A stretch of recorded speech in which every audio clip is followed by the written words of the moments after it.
¿Y si te dijera que hay personas que tienen hipoteca y no la sienten? No porque la hayan pagado, no porque hayan vendido la casa, sino porque todos los meses una cuenta de inversión les deposita exactamente lo que necesitan para cubrirla.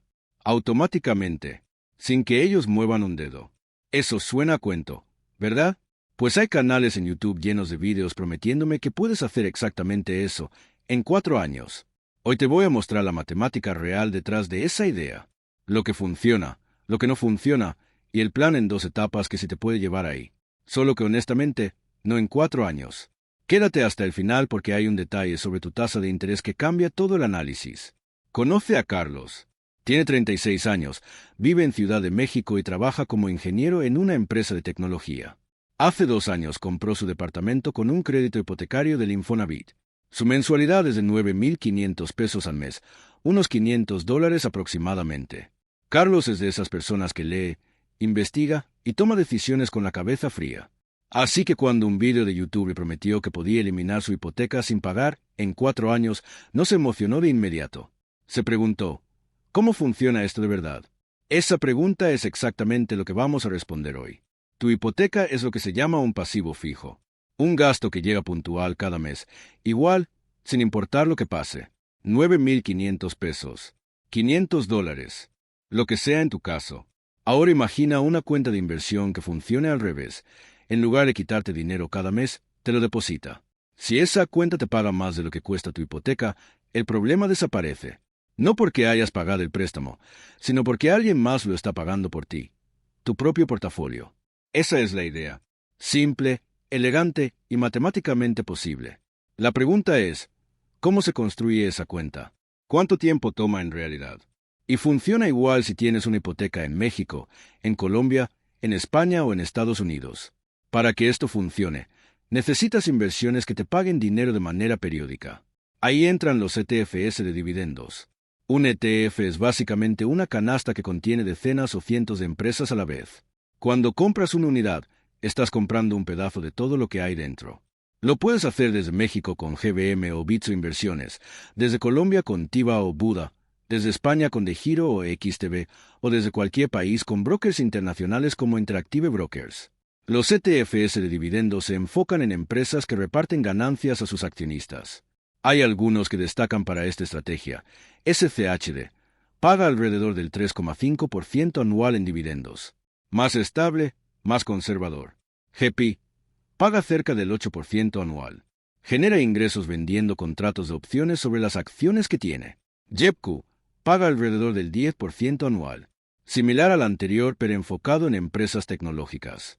Carlos ve el 10% de JEPCO y piensa, perfecto, si necesito $500 al mes, o sea $6,000 al año, solo necesito tener $60,000 invertidos. Suena mucho pero alcanzable, ¿no? Aquí es donde los vídeos de YouTube empiezan a fallar. Carlos puede ahorrar $200 al mes para invertir. Eso es bastante para la realidad latinoamericana.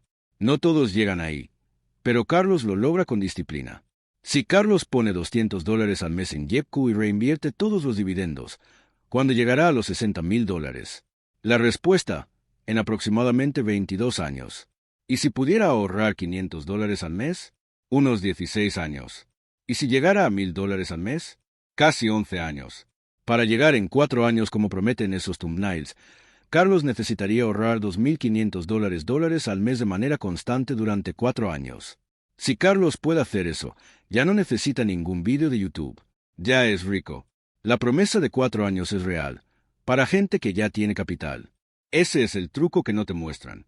Pero espera, porque hay una forma más inteligente de hacer esto. Una que reduce el tiempo sin que Carlos tenga que ganar más dinero. El error que cometen casi todos con esta estrategia es querer cobrar dividendos desde el primer día. Compran JEPCO desde el inicio y se conforman con el 10% anual. El problema es que JEPCO no está diseñado para crecer. Está diseñado para pagar. Para generar ese 10%, el fondo limita cuánto puede subir el precio de sus acciones. Tú ganas el ingreso, pero sacrificas el crecimiento. Históricamente, JEPCO ha crecido cerca del 8% total anual. El S&P 500, en cambio, ha crecido cerca del 10%. Ese 2% de diferencia, En 15 años y con $200 al mes, es la diferencia entre $80,000 y $105,000. No es menor. Entonces, el plan correcto tiene dos etapas. Etapa 1. Crecimiento, los primeros años. No compres YEPCU todavía. Compra un ETF de índice amplio como VTI o BOO, o su equivalente accesible desde tu país. Estos fondos no pagan mucho en dividendos, pero crecen más rápido. Los dejas ahí. No los tocas. Los dejas crecer. Etapa 2. Conversión, cuando llegues al número. Una vez que tu portafolio alcanza el tamaño suficiente para cubrir tu hipoteca al 10% anual, vendes el ETF de crecimiento y compras YEPCU u otro ETF de alto dividendo. A partir de ese mes, los pagos caen automáticamente en tu cuenta. Con esta estrategia, Carlos con $200 al mes llega a su objetivo en unos 19 años en lugar de 22. Con $500 al mes, en unos 13 años en lugar de 16. No es dramático, pero es mejor, y más importante, estás usando la herramienta correcta para cada etapa del camino. Aquí viene el punto que casi ningún video menciona, y que en Latinoamérica importa más que en Estados Unidos. Esta estrategia es un arbitraje. Estás apostando a que tus inversiones van a crecer más de lo que te cobra el banco por tu hipoteca. Si tu hipoteca tiene una tasa del 8% anual, que es bastante común en México, Colombia o Perú, y tus inversiones históricamente generan un 10% anual, tu ventaja es solo del 2%. El margen es estrecho. Un año malo en el mercado y estás en números rojos. ¿Qué hacer en ese caso? Simple, paga más capital a tu hipoteca. Cada peso extra que le metes al crédito te garantiza un retorno equivalente a tu tasa de interés.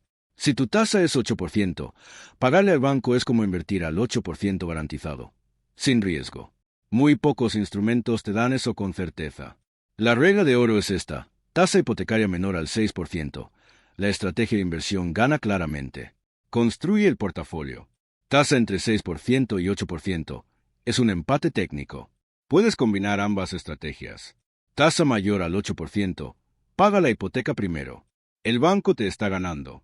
Carlos tiene una hipoteca Infonavit al 12% anual. En su caso, la respuesta es casi obvia. Primero reducir esa deuda. Cuando la refinancie o la baje lo suficiente, entonces abre el portafolio. 1. No usar cuentas con ventajas fiscales. Los dividendos se pagan como ingreso. Si no tienes una cuenta de retiro o una estructura eficiente, le pagas impuestos a cada distribución. En México, la Afore no sirve para esto, pero hay cuentas de inversión con tratamiento fiscal especial. Infórmate en tu país antes de empezar. 2. Construir el portafolio justo al límite. YEPCU no paga igual todos los meses. Un mes puede caer 20% y al siguiente subir. Si construyes exactamente para cubrir $500 y un mes paga $320, tienes un problema. Apunta siempre a generar un 30% más de lo que necesitas. 3. Pedir préstamos sobre tu portafolio.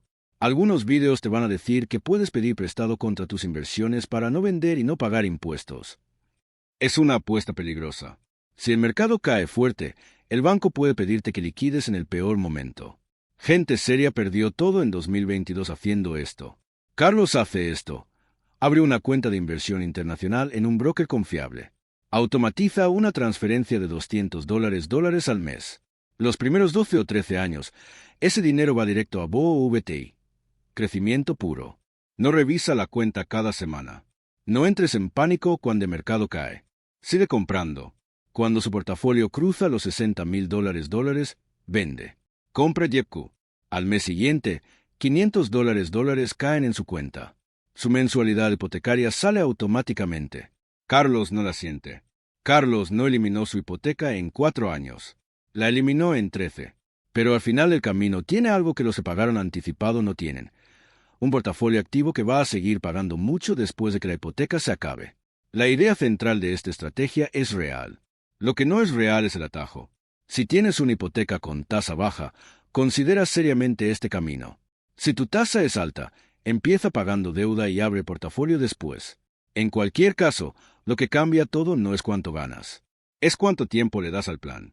Si este video te sirvió, compártelo con alguien que esté pagando hipoteca y todavía no sabe que tiene opciones.